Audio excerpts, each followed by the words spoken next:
आज की कहानी एक साधारण युवक अभय और एक सपनों से भरी लड़की सान्या की है। ये कहानी हमें बताती है कि प्यार और रिश्तों में तभी मिठास रहती है जब हम एक दूसरे के सपनों और संघर्ष का सम्मान करें। नमस्कार दोस्तों, स्वागत है आपका स्टोरी बाय पप्पू में। हम लेकर आते हैं ऐसी कहानियां जो दिल को छू जाती है और हमें जिंदगी का असली दर्शन सिखाती है। अगर आपको हमारी कहानियां पसंद आए तो वीडियो को लाइक करें और चैनल को सब्सक्राइब करना न भूलें। और हाँ दोस्तों, आप कहां से हमें सुन रहे हैं और ये कहानी आपको कैसी लगी, ये नीचे कमेंट में लिखना मत भूलिए। आपका हर कमेंट हमें अगली कहानियां और बेहतर बनाने की ताकत देता है। तो चलिए दोस्तों, बिना देर किए बढ़ते हैं आगे। सूरजपुर मध्य प्रदेश का एक छोटा सा गांव, जहां सुबह की धूप खेतों में सोने की तरह बिखरती थी और शाम को चूल्हे की धुआं उभरता था। इस गांव में रहता था अभय शर्मा, एक मेहनती और साधारण युवक। अभय एक सरकारी विभाग में क्लर्क की नौकरी करता था। उसकी नियुक्ति पास के शहर नवीन नगर में थी, जो गांव से करीब 40 किलोमीटर दूर था। अभय के माता पिता रामनाथ और सावित्री साधारण किसान थे। दोनों ज्यादा पढ़े लिखे नहीं थे, लेकिन गांव में उनकी इज्जत थी। अभय उनकी इकलौती संतान था और उसकी सरकारी नौकरी गांव में गर्व की बात थी। अभय का जीवन सादगी भरा था। सुबह 6 बजे वो अपनी साइकिल पर निकल पड़ता, शहर के सरकारी दफ्तर तक का सफर तय करता और रात 8 बजे तक घर लौटता। उसका सपना था कि वो एक दिन यूपीएससी की परीक्षा पास कर आईएएस अधिकारी बने, लेकिन गांव की जिम्मेदारियों और माता पिता की अपेक्षाओं ने उसे अभी तक इस सपने को पूरा करने से रोक रखा था। फिर भी वो हर रात अपनी किताबें खोलता, मिट्टी के दिए की रोशनी में पढ़ाई करता और अपने सपनों को जिंदा रखता। नवीन नगर शहर में रहती थी सान्या वर्मा, एक ऐसी लड़की जिसके सपने आसमान से भी ऊंचे थे। सान्या एक शिक्षित परिवार से थी। उसके पिता प्रकाश वर्मा एक स्कूल शिक्षक थे और मां मंजुला एक गृहिणी। सान्या ने अपनी पढ़ाई में हमेशा अव्वल स्थान प्राप्त किया था। वो एमए इतिहास की डिग्री ले चुकी थी और अब वो अपने सपने एक कॉलेज प्रोफेसर बनने के लिए पीएचडी की तैयारी कर रही थी। उसका जुनून था किताबें और वो हर मौके पर लाइब्रेरी में घंटों बिताती थी। सान्या की खूबसूरती केवल उसके चेहरे तक सीमित नहीं थी। उसकी आंखों में एक चमक थी जो उसके आत्मविश्वास और दृढ़ संकल्प को दर्शाती थी। शहर में रहने के कारण उसे आधुनिक विचारों का साथ मिला था और वो हमेशा महिलाओं की स्वतंत्रता और शिक्षा की वकालत करती थी। लेकिन उसके माता पिता को अब उसकी शादी की चिंता सताने लगी थी।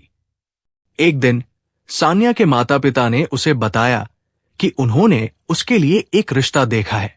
लड़का कोई और नहीं बल्कि सूरजपुर का अभय था। सान्या के पिता ने कहा, सान्या, अभय एक सरकारी नौकर है, उसकी नौकरी पक्की है और वो एक अच्छा इंसान है। तुम्हारी जिंदगी सेट हो जाएगी। शादी के बाद भी तुम अपनी पढ़ाई पूरी कर सकती हो। सान्या को यह बात पसंद नहीं आई। वो शादी के लिए तैयार नहीं थी क्योंकि उसका ध्यान अपनी पढ़ाई और करियर पर था। फिर भी अपने माता पिता की खुशी के लिए वो अभय से मिलने को तैयार हो गई। नवीन नगर के एक छोटे से कैफे में दोनों की मुलाकात हुई। सान्या ने अभय से साफ साफ कहा, देखिए, मैं शादी के बाद भी अपनी पढ़ाई और करियर को नहीं छोड़ूंगी। मैं घर के काम संभालूंगी, लेकिन मेरी पढ़ाई मेरे लिए सबसे जरूरी है। अभय, जो सान्या की खूबसूरती और आत्मविश्वास से प्रभावित था, ने तुरंत हामी भर दी। मुझे कोई आपत्ति नहीं, तुम अपनी पढ़ाई जारी रख सकती हो, मैं तुम्हारा साथ दूंगा। अभय का दिल सान्या की सादगी और दृढ़ता पर आ गया था। उसे लगा कि सान्या जैसी लड़की उसके जीवन को नई दिशा दे सकती है। कुछ महीनों बाद अभय और सान्या की शादी हो गई। सान्या ने शहर की चमक दमक छोड़कर सूरजपुर के साधारण जीवन को अपनाया। अभय का घर एक मिट्टी और ईंटों से बना सादा मकान था, जहां बिजली की कमी और पानी की किल्लत आम बात थी। सान्या ने इसे स्वीकार किया क्योंकि उसे अभय की बात पर भरोसा था कि वो उसकी पढ़ाई का समर्थन करेगा। लेकिन शादी के बाद का जीवन वैसा नहीं था जैसा सान्या ने सोचा था। अभय के माता पिता रामनाथ और सावित्री पुराने ख्यालों के थे। उन्हें सान्या की पढ़ाई से कोई खास लगाव नहीं था। सावित्री अक्सर सान्या से कहती, अब शादी हो गई है, पढ़ाई लिखाई छोड़ दो, घर संभालो, बच्चे पैदा करो, यही औरत का धर्म है। सान्या इन बातों को सुनकर चुप रहती, लेकिन उसके दिल में एक तूफान उठता। वो सुबह घर के सारे काम निपटाती, झाड़ू पोछा, खाना बनाना, कपड़े धोना और फिर रात में अपनी किताबें खोलकर पढ़ाई करती। अभय, जो सुबह 6 बजे घर से निकलता और रात 8 बजे लौटता, इन सब बातों से अनजान था।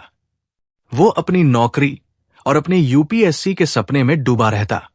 सान्या उससे अपनी परेशानियां साझा करना चाहती थी, लेकिन अभय की थकान और उसकी अपनी पढ़ाई की व्यस्तता के कारण वो चुप रहती। समय बीतने के साथ सान्या और अभय के परिवार के बीच तनाव बढ़ने लगा। सावित्री और रामनाथ को सान्या की पढ़ाई से जलन होने लगी। वे कहते, पढ़ लिख कर क्या बन जाएगी, कलेक्टर बनेगी क्या? ये ताने सान्या के दिल को चुभते। अभय की छोटी बहन कविता और उसका पति मोहन, जो गांव में ही रहते थे, भी सान्या को ताने मारते। कविता कहती, शहर की बहू बनकर गांव में आई है, लेकिन काम तो गांव वाला ही करना पड़ेगा। किताबें पढ़ने से रोटी तो नहीं बनती। सान्या ने कई बार अभय से अपनी पीड़ा साझा करने की कोशिश की। एक रात जब अभय थककर घर लौटा, सान्या ने उससे कहा, अभय, मैं तुमसे कुछ कहना चाहती हूं। तुम्हारे माता पिता और कविता मुझे पढ़ाई करने से रोकते हैं। वे कहते हैं कि मैं घर के कामों में ध्यान दूं और पढ़ाई छोड़ दूं। लेकिन तुमने मुझसे वादा किया था कि तुम मेरी पढ़ाई का समर्थन करोगे। अभय ने सान्या का हाथ थामा और कहा, सान्या, मैं तुम्हारी पढ़ाई के खिलाफ नहीं हूं, लेकिन मेरे माता पिता पुराने ख्यालों के हैं। मैं नहीं चाहता कि घर में रोज झगड़ा हो। थोड़ा समय दो, मैं उन्हें समझाऊंगा। सान्या को अभय की बातों से थोड़ा सुकून मिला, लेकिन वो जानती थी कि ये आसान नहीं होगा। कुछ महीनों बाद सान्या का सब्र टूट गया। एक दिन सावित्री ने सान्या की किताबें उठाकर आंगन में फेंक दी और कहा, ये किताबें घर में आग लगाएंगी। अब बस करो और घर का काम संभालो। सान्या की आंखों में आंसू आ गए। उसने अभय को सारी बात बताई, लेकिन अभय चुप रहा। वो अपने माता पिता और पत्नी के बीच फंस गया था। उसे नहीं पता था कि वो क्या करे। सान्या ने आखिरकार फैसला कर लिया। उसने अभय से कहा, अभय, मैं इस घर में नहीं रह सकती। मैं अपनी पढ़ाई और अपने सपनों को नहीं छोड़ सकती। अगर तुम मेरे साथ नहीं हो तो मुझे तुमसे अलग होना होगा। अभय ने सान्या को समझाने की कोशिश की, लेकिन सान्या का मन टूट चुका था। उसने अपने मायके नवीन नगर वापस जाने का फैसला किया। अभय ने अपने परिवार के दबाव में सान्या को तलाक के कागज भेज दिए, लेकिन सान्या ने उन कागजों पर हस्ताक्षर नहीं किए। उसने अपने पिता से कहा, पापा, मैं अभय से प्यार करती हूं, लेकिन मैं अपने सपनों को भी नहीं छोड़ सकती। मैं इन कागजों पर हस्ताक्षर तभी करूंगी जब मैं अपने लक्ष्य तक पहुंच जाऊंगी। सान्या के जाने के बाद अभय का जीवन बदल गया। वो अकेलेपन का शिकार हो गया। उसके माता पिता और बहन ने उसे समझाया कि वो नई शादी कर ले, लेकिन अभय ने मना कर दिया। सान्या की यादें उसके दिल में बसी थी। उसने फैसला किया कि वह अपने यूपीएससी के सपने को पूरा करेगा। उसने अपनी नौकरी के बाद हर रात पढ़ाई शुरू की। गांव के लोग उसका मजाक उड़ाते, कहते, क्लर्क बनकर रह गया, अब कलेक्टर बनने चला है। लेकिन अभय ने किसी की परवाह नहीं की। 2 साल की कड़ी मेहनत के बाद अभय ने यूपीएससी की परीक्षा पास कर ली। उसे मध्य प्रदेश में डीएम, जिलाधिकारी के पद पर नियुक्ति मिली। उसकी पोस्टिंग उसी नवीन नगर में हुई जहां वो पहले क्लर्क के रूप में काम करता था। अभय अब एक नए आत्मविश्वास के साथ अपने दफ्तर में कदम रखता था। उसकी सफेद सरकारी गाड़ी, जिसके आगे जिलाधिकारी लिखा था, शहर में चर्चा का विषय बन गई। दूसरी ओर सान्या ने नवीन नगर में अपनी पढ़ाई फिर से शुरू की। उसने पीएचडी में दाखिला लिया और एक स्थानीय कॉलेज में अंशकालिक लेक्चरर की नौकरी शुरू की। लेकिन अभय की यादें उसे हर पल सताती थी। वो अक्सर सोचती, अगर अभय ने मेरा साथ दिया होता तो शायद हम आज साथ होते। फिर भी उसने अपने दुख को अपनी ताकत बनाया और अपने सपनों को पूरा करने में जुट गई। सान्या ने अपनी पीएचडी पूरी की और एक प्रतिष्ठित कॉलेज में प्रोफेसर बन गई।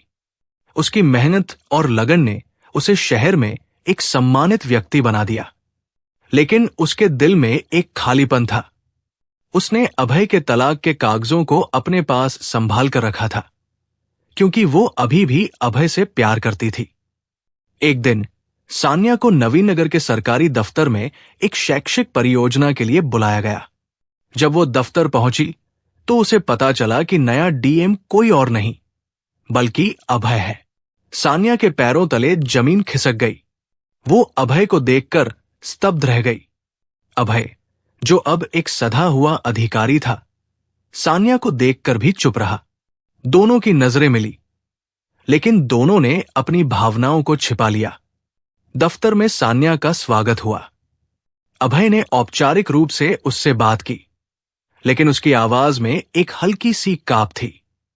सान्या ने भी अपनी भावनाओं को दबाया और परियोजना पर चर्चा की। लेकिन जब वो दफ्तर से निकली तो उसकी आंखें नम थी। उसे अभय का बदला हुआ रूप देखकर गर्व हुआ, लेकिन साथ ही दुख भी कि वो उसकी इस जीत का हिस्सा नहीं थी। अभय के दफ्तर में एक पुराना अधिकारी विक्रम सिंह काम करता था। विक्रम भ्रष्टाचार में लिप्त था। वो फर्जी टेंडर पास करता, गरीबों की जमीनें हड़पता और अवैध तरीकों से पैसा कमाता। अभय ने जब ये देखा तो उसने विक्रम के खिलाफ सख्त कदम उठाए। उसने सभी अनुचित गतिविधियों को बंद कर दिया और नए नियम लागू किए। इससे विक्रम गुस्से में आ गया। एक दिन विक्रम ने दफ्तर में अभय के खिलाफ अपशब्द कहे। वो चिल्लाया, ये नया डीएम क्या समझता है, हमें सिखाएगा? उसने सान्या का भी नाम लिया और कहा, वो प्रोफेसर बनकर यहां क्या कर रही है? क्या इन दोनों का कोई चक्कर है?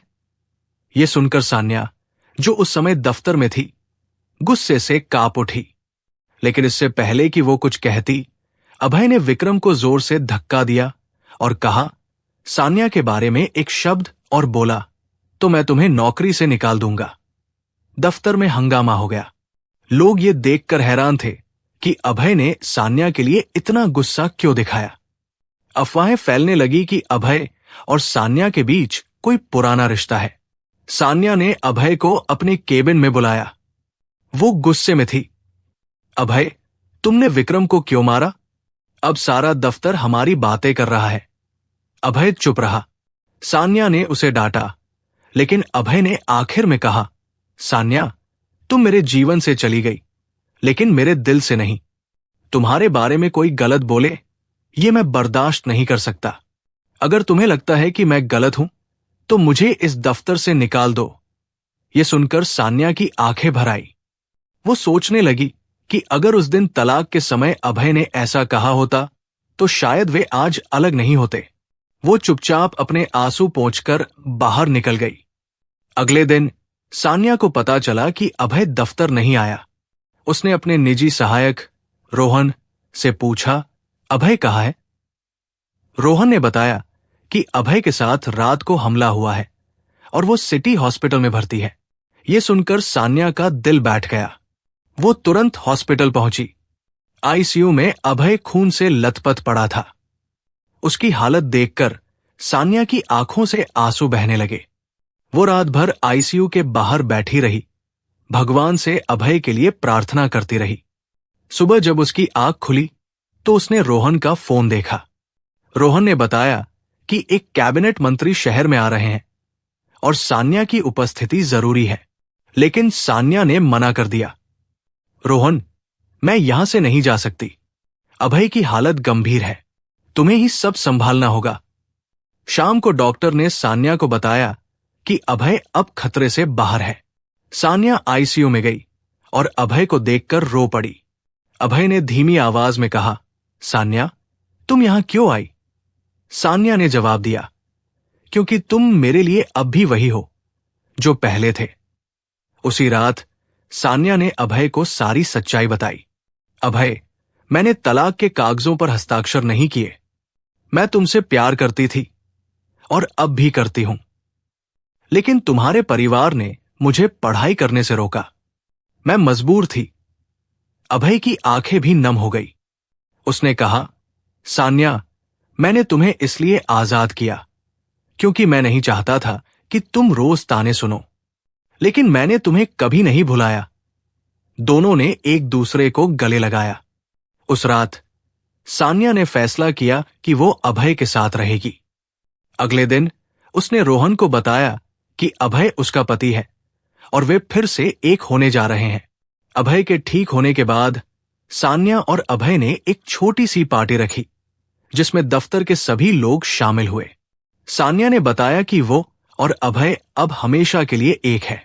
विक्रम को अभय ने सस्पेंड कर दिया और उसके भ्रष्टाचार की जांच शुरू हो गई। सान्या और अभय ने एक दूसरे के सपनों को सम्मान देना सीख लिया। सान्या ने अपनी प्रोफेसरी जारी रखी और अभय ने अपने डीएम के कर्तव्यों को निभाया। दोनों ने मिलकर सूरजपुर में एक स्कूल खोला जहां गांव की लड़कियों को मुफ्त शिक्षा दी जाती थी। उनकी कहानी गांव और शहर के बीच एक सेतु बन गई। दोस्तों, यही थी आज की कहानी अभय और सान्या की। एक ऐसी कहानी जिसने हमें यह सिखाया कि सपनों का सम्मान और सच्चे रिश्तों की कदर ही जीवन का असली आधार है। अभय ने संघर्ष करके अपने सपनों को पूरा किया और सान्या ने हिम्मत से अपने रास्ते बनाए। लेकिन जब दोनों ने एक दूसरे के सपनों को स्वीकारा, तभी उनका रिश्ता सच में मुकम्मल हुआ। इस कहानी का दर्शन यही है कि प्यार सिर्फ साथ रहने का नाम नहीं, बल्कि एक दूसरे की उड़ानों को पंख देने का नाम है। और जब प्यार, विश्वास और शिक्षा साथ हो तो हर मुश्किल आसान हो जाती है। तो दोस्तों, आपको ये कहानी कैसी लगी? कमेंट में जरूर बताइए। और अगर दिल को छू गई हो तो वीडियो को लाइक करें और चैनल स्टोरी बाय पप्पू को सब्सक्राइब करना न भूलें। अगली बार फिर मिलेंगे एक नई और प्रेरणादायी कहानी के साथ।